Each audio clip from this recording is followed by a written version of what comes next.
खिलाफ हमारा आवाज़ उठाएंगे। हमारे नेता लोकसभा के नेतृत्व में, उनके नेतृत्व में लोकसभा में भी आगे हम लोग ये मुद्दा उठाने वाले हैं कि जो अगेंस्ट रूल जो कुछ भी होता है उसके खिलाफ है। कोई किसी इन्वेस्टमेंट के लिए नहीं तो किसी फर्म के लिए, किसी कॉर्पोरेट कंपनी के खिलाफ नहीं है हम लोग, क्योंकि हम लोग 50 साल के ऊपर हम सरकार चलाए, हम लोग लिबरलाइजेशन पॉलिसी लाए, हम लोग एमएनसी इन्वेस्टमेंट लाए इस देश में, तो हम लोग इन्वेस्टमेंट्स के खिलाफ नहीं है। जो रूल के खिलाफ जो कार्रवाई चल रहा है, रूल के खिलाफ जो इन्वेस्टमेंट दे रहा है, जो सरकार के प्रॉपर्टीज पल्ली बटानी जैसा दे रहा है, ऐसे मुफ्त में जो दे रहा है, उसके लिए खिलाफ है राहुल गांधी और कांग्रेस पार्टी। तो जब मेरा नेता जो आवाज़ उठाएंगे, मेरे नेता के साथ चलने का जिम्मेदारी मेरा है। इसीलिए मेरा नेता जो बात उठा रहा है, बार बार मेरे नेता राहुल गांधी जी ने जो कह रहा है, उनके साथ में कदम कदम चलाने का मेरी जिम्मेदारी है।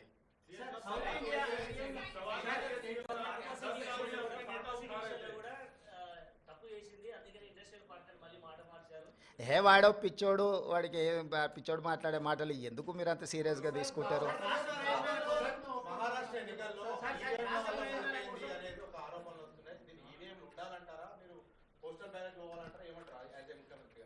నేను ముఖ్యమంత్రి కాదు, కాంగ్రెస్ పార్టీ విధానమే ఈవీఎం కాదు, బ్యాలెట్ మీద ఎన్నికలకు పోవాలని కాంగ్రెస్ పార్టీ విధానము. కాంగ్రెస్ పార్టీ కార్యకర్త నుంచి ఏఐసిసి అధ్యక్షుడి వరకు ఈ దేశంలో జరిగే ఎన్నికలు బ్యాలెట్ పేపర్ ద్వారా జరగాలనేది మా పార్టీ విధానము.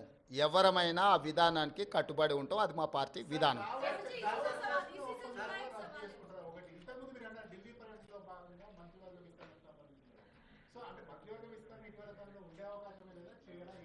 ఇప్పుడు నువ్వేమేం శాఖలు ఇచ్చినావు, ఎవరికి ఇచ్చినావు ఫస్ట్ అది చెప్పు.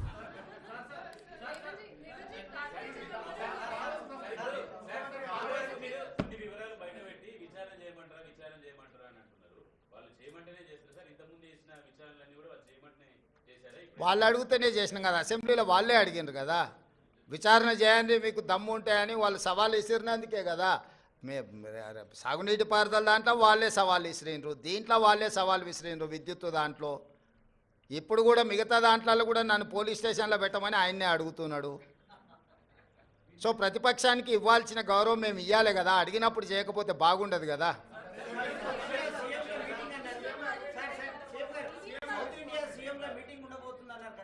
ఇప్పటికాడికైతే దీనికి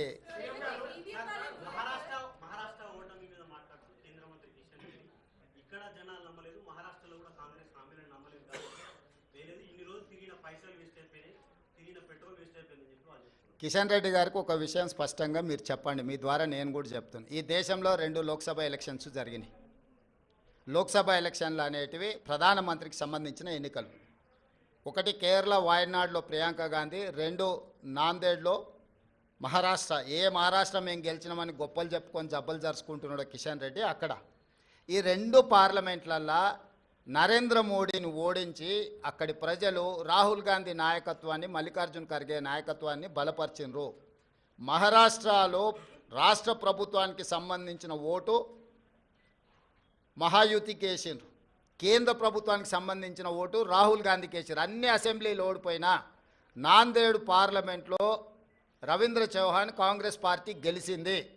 దీన్ని బట్టి నరేంద్ర మోడీ నాయకత్వాన్ని, ఆ మంత్రివర్గంలో పనిచేస్తున్న కిషన్ రెడ్డిని చీదరించుకున్నారు, చీకొట్టిరు మహారాష్ట్ర ప్రజలు. కేరళలో రాహుల్ గాంధీ గారికి వచ్చిన మెజారిటీ కంటే ప్రియాంక గాంధీ గారికి ఎక్కువ మెజారిటీ వచ్చింది. ఓటింగ్ పర్సంటేజ్ రాహుల్ గాంధీ గారు పోటీ చేసినప్పుడు 75%, ప్రియాంక గాంధీ గారు పోటీ చేసినప్పుడు 65%. రాహుల్ గాంధీ గారికి 3,64,000 మెజారిటీ వస్తే ప్రియాంక గాంధీ గారికి 4,10,000 మెజారిటీ వచ్చింది. అంటే మోడీ నాయకత్వాన్ని కేరళ తిరస్కరించడమే కాకుండా మహారాష్ట్రలో అద్భుతమైన విజయం సాధించినని గొప్పలు చెప్పుకుంటున్న బీజేపీని పార్లమెంటులో, నాందేడ్ పార్లమెంట్లో ఎక్కడైతే ఉత్తమ్ కుమార్ రెడ్డి గారు ఇన్ఛార్జిగా వ్యవహరించారో ఆ సీటు కాంగ్రెస్ పార్టీ గెలిచింది. ఈ మాత్రం ఇంగిత జ్ఞానం కూడా బీజేపీ నాయకులకు, ముఖ్యంగా కిషన్ రెడ్డి గారికి లేకపోవడం, అలాంటి ఇంగిత జ్ఞానం లేని వ్యక్తిని కేంద్ర మంత్రిగా చేయడం అనేది మన దురదృష్టం. కాబట్టి కేంద్రము రాష్ట్రము 2 వేరు. రాష్ట్రానికి సంబంధించిన తీర్పు ప్రజలు ఒక రకంగా ఇచ్చారు, కేంద్రానికి సంబంధించిన తీర్పు ఇంకొక రకంగా ఇచ్చారు. కర్ణాటకలో 3 అసెంబ్లీ ఎన్నికలు జరిగితే 3 బీజేపీ అత్తా లేదు పత్తా లేదు కాంగ్రెస్ పార్టీ గెలిచింది. వెస్ట్ బెంగాల్లో 6 అసెంబ్లీలు జరిగితే ఒక్క సీట్లో కూడా నాకు తెలిసినంత వరకు బీజేపీకి డిపాజిట్ కూడా రాలేదు. ప్రతిపక్ష పార్టీలు గెలిచినాయి. ఈ రకంగా దేశంలో ఏ కొనను చూసినా మోడీ నాయకత్వాన్ని తిరస్కరించిన విషయాన్ని కప్పిపుచ్చుకోవడానికి మహారాష్ట్రలో మీ ప్రభుత్వం ఉంది, మీ ప్రభుత్వం ఏర్పడ్డది.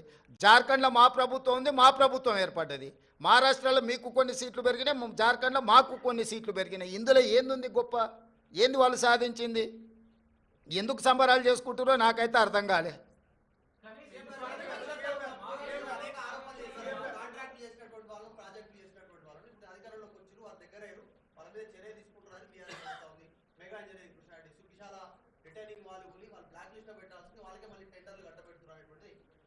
అవును, అంతకుముందు వాళ్ళు TV9 ABN నిషేధించారు. నీకు గుర్తుందా? తెలంగాణ వచ్చిన వెంబడే.